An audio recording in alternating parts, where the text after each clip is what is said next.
Hey everybody, welcome to a new episode of Dooley Does Food. For this episode, we're gonna just jump into it. I'm super excited. I was thinking about some fun stuff from childhood. You know, particularly you stay home, from school, you get a day off. Maybe you're not feeling well, and you get to watch daytime TV. If you're between the ages of 28 and maybe 35, you probably remember this ditty right here. Enough to think that your boyfriend is cheating, but with your best friend, it's crazy. I don't know whether to whoop her ass or his. When me and Paul first got together, Dominique couldn't stand Paul. But now she coming to my house, cooking them chicken Tetrazzini. Our pie sauce related to her cooking. What is it? Do he want her and the chicken Tetrazzini? They swear they're not sleeping around. Yeah, y'all, in the spirit of Black History Month and Valentine's Day, we finna make some chicken tetrazzini. Get ready, because here we go. Alright, first up, let's get our mise en place together and get all that prep work out of the way. Here, I've minced 5 cloves of garlic and the yield from 1 large sweet yellow onion. Set that aside. I also, ahead of time, brined/marinated 5 large chicken thighs. Now, for this recipe, I think traditionally people use chicken breasts. Feel free to be creative here. I like thighs more than breasts, so figure it out, y'all. I also have just under 1 pound of mushrooms. Feel free to use a white mushroom, a shiitake, or a baby bella. Next, I made a quick spice blend to help give our chicken some flavor. I used 1.5 teaspoons of salt, 1.5 teaspoon of celery salt, 1/2 teaspoon of nutmeg, 1.5 teaspoon of paprika, 1 tablespoon of pepper black, 1 tablespoon of ground mustard, 1.5 teaspoons of poultry seasoning, and 1/2 teaspoon of cayenne pepper. Add it to your bowl, whisk it together, mix it up, and then set it aside. Take your chicken out, set it on a drip tray just like this, just for 3 or 4 minutes. We want to bring our chicken up to room temperature before we put it in our pan. Also, if you see that it's just like dripping in excess brine, just take a paper towel and dab it. It's okay for it to be like damp. We don't want it to be wet.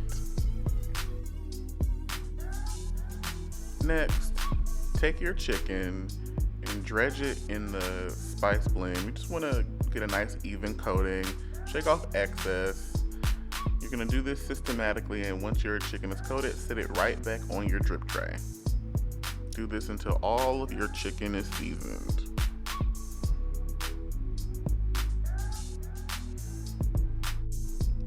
Drop about 2 tablespoons of butter into a heavy bottomed pan,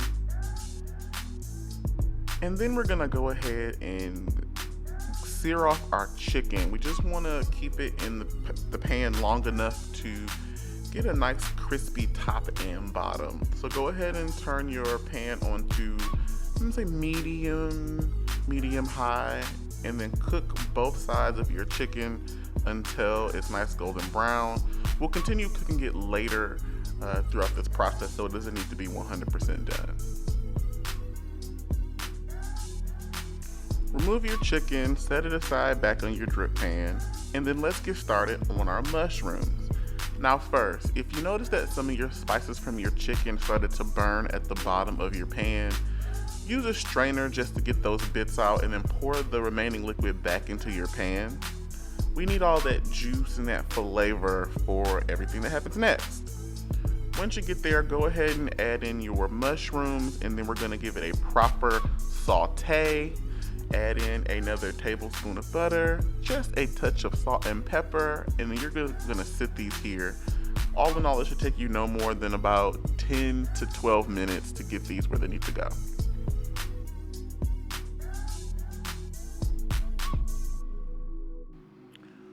Once you're done sauteing your mushrooms, go ahead and add in that onion and garlic that we set aside. And then you're gonna add in a half a cup of dry white wine. Let this simmer for about 2 or 3 minutes. You want all of the veggies to look translucent. And then we're gonna set that aside. Now we have to make our cream sauce. In the same pot, melt about 3 tablespoons of butter. Then you're gonna add in 1/3 a cup of all-purpose flour. Use a whisk or spatula to mix that up together. This is gonna be the base. Then we're going to whisk in our milk, cream, chicken broth, nutmeg, salt, and pepper. So in total, you'll add in 1 cup of heavy whipping cream, 4 cups of whole milk, 1 cup of chicken broth, a half a teaspoon of nutmeg, about 1.5 teaspoons of salt, and then pepper to taste. Keep your heat on medium-high/high. You're gonna bring your mixture to a boil and then simmer uncovered. Make sure that you're continuously stirring this. We don't want it to get stuck to the bottom of the pot, and we don't want it to scorch or burn. Nobody wants a little smoky flavor with their pasta, y'all, so keep an eye on this.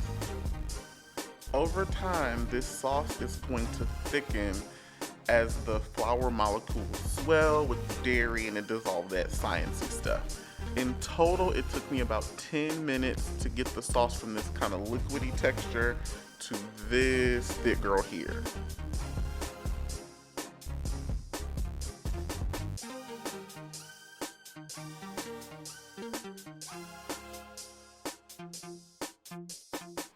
Set aside your sauce and then put together your noodles. Now, I'm not gonna show y'all how to boil water. I trust that y'all know how to boil some noodles, but I will say make sure that they're just a tad undercooked. I'm thinking an al dente, so instead of the full 9 or 10 minutes, do it for 7 or 8, because we gotta mix our stuff together and there's gonna be some carryover cooking. With our pasta finished, it's now time to start mixing stuff together. Add in your pasta and give it a stir. You want all that flavor and goodness to coat the pasta. Then we're gonna add in our onion and mushroom mixture. Get that all stirred up. And then add in your chicken. Coat, stir it up, mix it together. And then add your mixture into a buttered baking dish.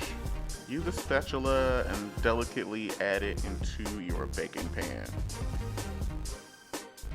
If you use chicken thighs like me, I suggest putting them in the corner quadrants of your pan so that when you're serving to your friends and family, you know where they are.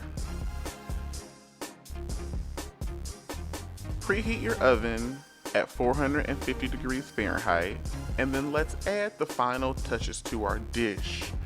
Before you add this to the oven, finish it off with some fresh Romano and Parmesan cheese, as well as some breadcrumbs. In total, I probably used about 1/4 cup of cheese each and 1/2 cup of breadcrumbs. Place your item in the oven. Once again, it's at 450 degrees, and leave it in there for approximately 25 minutes uncovered. When she's finished, she'll look just like this. Let your tetrazzini cool for about 5 or 6 minutes before serving.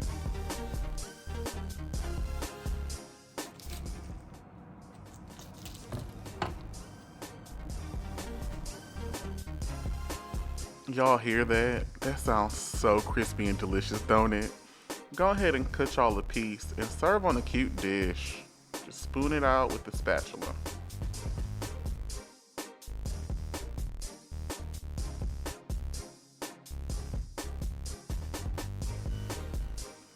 And voila, there you go.